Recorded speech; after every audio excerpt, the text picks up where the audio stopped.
redphotographers.com. Peter here, guys. How are you doing?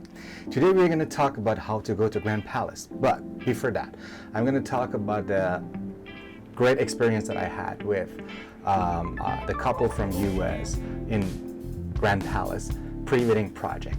So we decided to record the whole process of the pre-wedding, but this was the problem.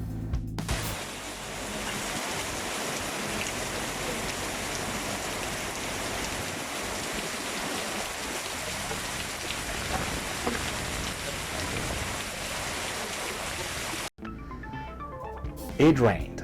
It rained cats and dogs, but at the end of the photo shoot.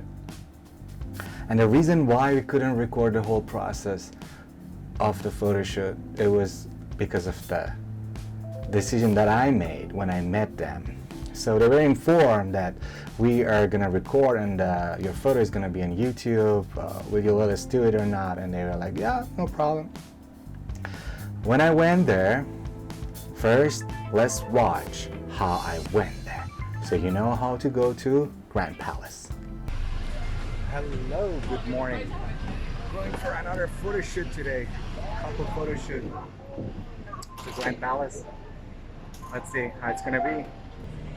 Okay, this is Central Pier or 7 taxi. You can go to BTS, take the BTS exit 2 and take the boat from there. First thing you pass is Icon Siam, then here Lhong 1919. This is a great place to take very vintage looking historical shots, and then 2-3 more stations after that. These kind of boats you can get to. A couple of temples you pass by, and then beautiful Wat Arun. You can have a look there, and then you can grab the boat and cross and go there to Wat Pho. So here is Ta Maharaj. Ta means pier. Pier Maharaj. And when you go there, then you just turn right. Just walk a little bit, and then you see Grand Palace. Get a ticket, 500 baht. You get into beautiful Grand Palace. I love that place. So when you turn right here, you walk a little bit, you see people are selling amulet here, and a Buddha image and pendants and things like this. Grand Palace is open until I think 3 o'clock or 3:30. And just walk like 500 meters this way. Don't listen to people that tell you like Grand Palace is here, go there, go there. They want to sell you something, or they want to take you with tuk-tuk somewhere. So you gotta do it yourself. These are places that you can go and you can do, okay? Places that you can go and things that you can do. So just be aware.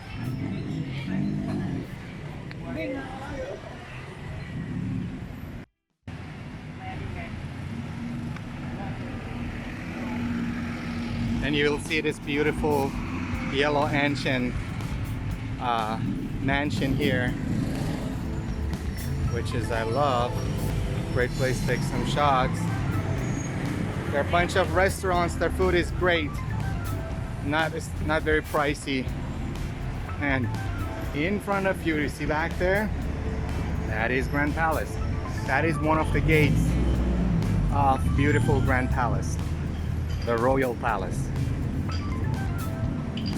So here they have dress code. Make sure you don't wear short shorts, or you don't wear like tank tops and things. If you want to wear a short short, it must be above your knees. Okay, and come with the respect. This is Grand Palace. So I'm just gonna go somewhere around here, eat something, wait for my clients to come. See how it's gonna be. Look at that. Here is my favorite food, and here is my favorite place in front of Grand Palace. And believe it or not, this is the next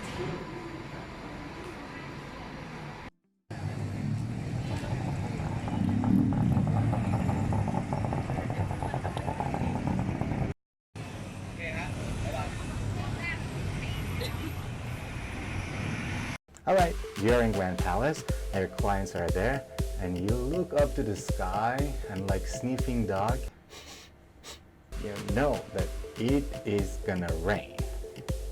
So I told them like, guys, let's get in and let's do it. And most probably we're gonna finish it before rain. And it all went well. Right now you are looking at some of the photos that we took that day, and we were very pleased with the result. But like 5 minutes, because the booking session was 2 hours, and at the end, like 5 minutes before we say goodbye and 5 minutes before we stop shooting, it started to rain and I kept shooting. And these are the result of those rainy shots that we took at the end when we were getting off the Grand Palace. It was about Jared and his beautiful wife that we did this project. They wanted some temple shots. A few days after, I was honored to do the pre-wedding of YY, the activist from Burma, the famous activist. And this is how it's looked like. Hello! Hi! We are here with our lovely couples today, Yes! doing some photo shoot around Bangkok. Look at her dress. Congratulations! Thank you! Yeah, and yeah, let's see how the photos are gonna be. I did my best. I didn't know that I'm gonna have bride and groom today. they booked me for pre-wedding, and I didn't expect it at all. It was just beautiful. Thank you! After we took a tuk-tuk, I took them to Lhong 1919 because I love that place, and that place gives me everything to photograph and tell stories about my couples. And then we went to Chinatown, and right now you are looking at some of the shots that we took that day. It was a very good day for us, and I think everything went well. There was no rain. Right now is rainy season. Always June, July is rainy and very humid, but the temperature drops here at this time. So I came from Phuket to do these two projects, and it all went well. For those of you who always ask me, comment on the photos on Instagram and things, like how do I get those colors, or how much post-production we do to get this result or this result or this result. Right? Nobody told me about secrets, guys, when I started doing photography many years ago. I think today is a day that I would like to tell you how I get those colors, how do I shoot, and soon I'm gonna have a video of the whole process, how I do it. But if you want to know, usually I use vintage lenses like these Canon 24mm, which is kind of wide angle. Some photographers say, hey, this is not kind of, this is wide angle. But to me, wide angle is 10. Super wide angle is wide angle to me. 10 or 12 or 14 is wide angle to me. That's how I believe. But 24 is still wide, and this is a manual focus. So with this converter, it is Photo Deluxe. You can buy it everywhere, I think, in Amazon. I bought it in Amazon. And you can convert the EF mount or EFS to these FD lenses from Canon, which is older than me. f1.4, f2.8. I have 50mm f1.4. I have 24mm right now on this one, f2.8. This is the way I shoot. I also use Tamron 70 to 200mm all the time for most of the stuffs. So we use it with this camera, and I also use this 24 EFS lens with my crop sensor camera. With my full frame, I use different lenses, but guys, this lens is perfect, and this lens is one of the sharpest lens ever made in the market.